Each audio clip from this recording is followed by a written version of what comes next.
Dans l'Épître aux Hébreux, l'auteur ne commence pas par la salutation habituelle que l'on trouve dans d'autres lettres du Nouveau Testament.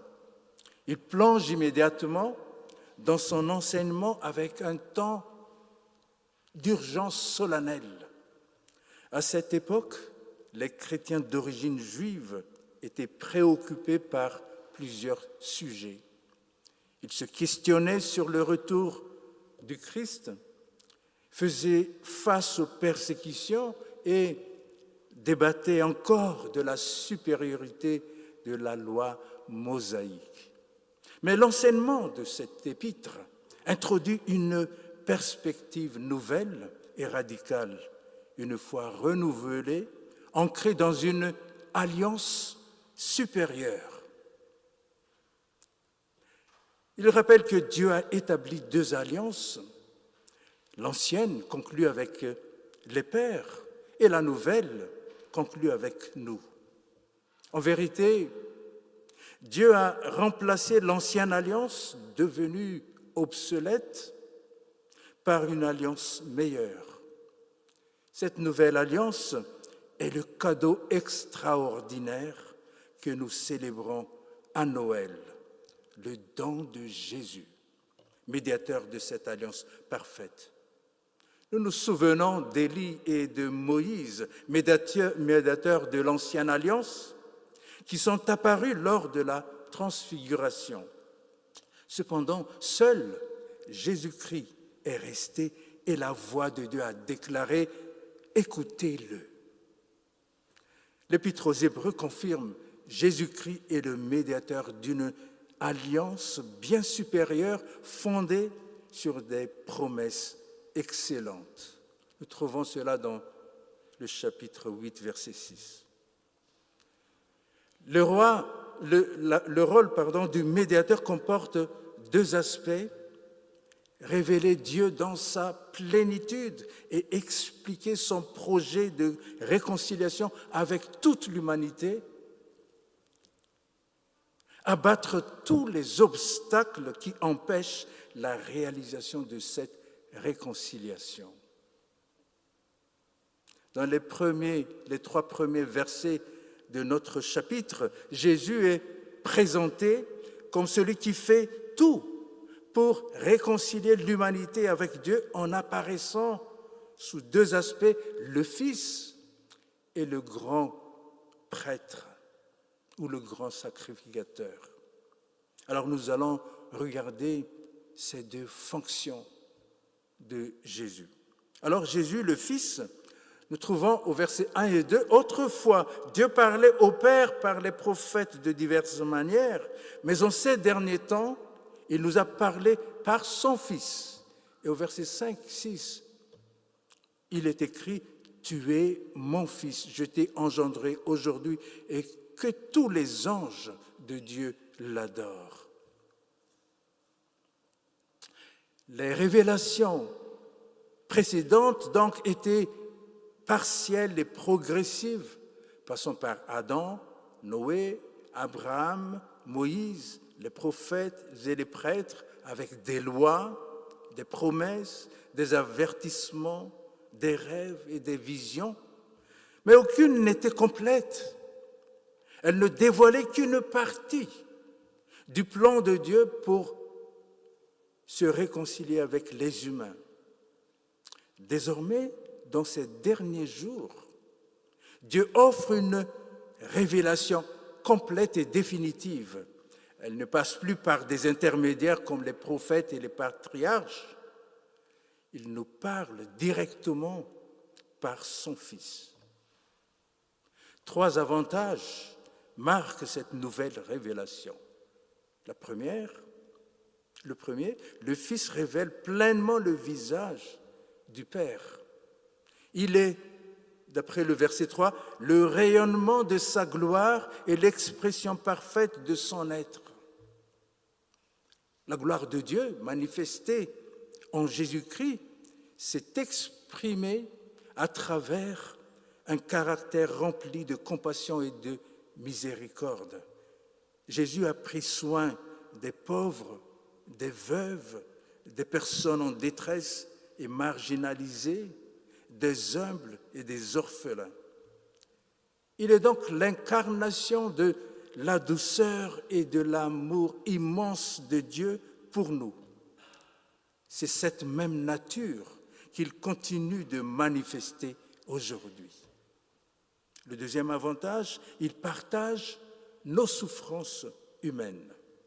En prenant chair, Jésus est devenu vulnérable. Il a connu la douleur et l'humiliation, devenant même inférieur aux anges. Au verset 9, nous lisons, nous voyons Jésus qui a été abaissé pour un peu de temps au-dessous des anges, couronné de gloire à cause de la mort qu'il a offerte. Alors, il comprend parfaitement les épreuves et les souffrances qui nous frappent. Sa mort révèle l'amour infini de Dieu qui purifie l'humanité et triomphe du péché et de la mort. Troisième avantage, le Père exauce ses prières. En tant que Fils, Jésus intercède pour nous auprès du Père et ses supplications sont toujours entendues.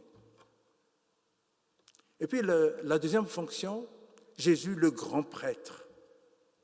Dans l'Ancienne Alliance, les prêtres offraient des sacrifices sanglants d'animaux sur l'autel, intercédant pour le peuple.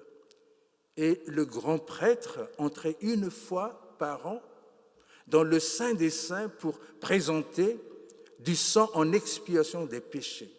Mais Jésus, notre grand prêtre parfait, s'est offert lui-même, apportant son propre sang devant le Père céleste pour purifier et réconcilier l'humanité. C'est ce que nous trouvons au chapitre 4. Nous avons un grand prêtre qui a traversé les cieux, Jésus, le Fils de Dieu. Par lui, nous recevons miséricorde et grâce, car il a abattu tous les obstacles séparant les humains de Dieu. Nous lisons au verset 3, il a fait la purification des péchés et s'est assis à la droite de la majesté divine dans les lieux très hauts. Dans les lieux très hauts, Jésus intercède continuellement pour nous, plaidant notre cause en disant « Ces personnes ont été justifiées par mon sacrifice sur la croix. Leur condamnation a été effacée. » Chers amis, les mots-clés de l'Épître aux Hébreux, on entend souvent alliance, sacrifice, ange, nom, prophète, grand prêtre, insistent à chaque fois sur la supériorité incomparable de cette nouvelle alliance.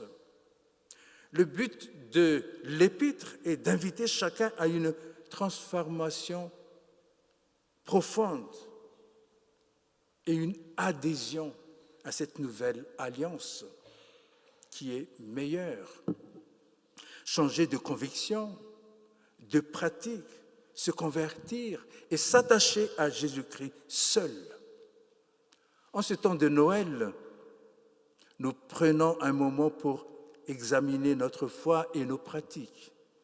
Certaines habitudes ou traditions ne sont-elles pas devenues obsolètes ou vidées de leur sens? Nos cultes et notre liturgie apportent-ils encore la vie et l'espérance?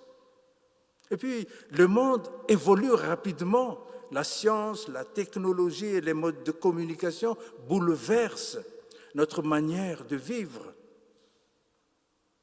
Beaucoup de jeunes délaissent la foi et beaucoup s'éloignent des églises car n'y trouvent plus de sens dans les formes anciennes du culte. Il est temps, chers amis, de dépoussiérer nos pratiques et renouveler notre témoignage pour rendre Jésus-Christ le médiateur unique et parfait, vivant et pertinent dans nos vies et nos communautés. La bonne nouvelle de Noël reste inchangée. Dieu nous a donné son Fils. Son message est suffisant et parfait, et son sacrifice a briser toutes les barrières entre nous et Dieu. Que cette fête nous éclaire, chers amis, pour purifier notre foi, la recentrer sur Jésus seul, afin que nos paroles et nos vies témoignent de sa lumière, pour renouveler aussi nos églises, afin d'offrir une nourriture spirituelle vivante et actuelle, repenser leurs pratiques pour transmettre la lumière de Jésus au monde moderne. En Jésus-Christ, le Fils de Dieu et grand prêtre, Dieu a abattu toutes les barrières. C'est là le vrai sens de Noël. Un Dieu qui vient à notre rencontre pour nous réconcilier avec lui. Portant cette espérance dans nos cœurs et partageons-la autour de nous. Amen.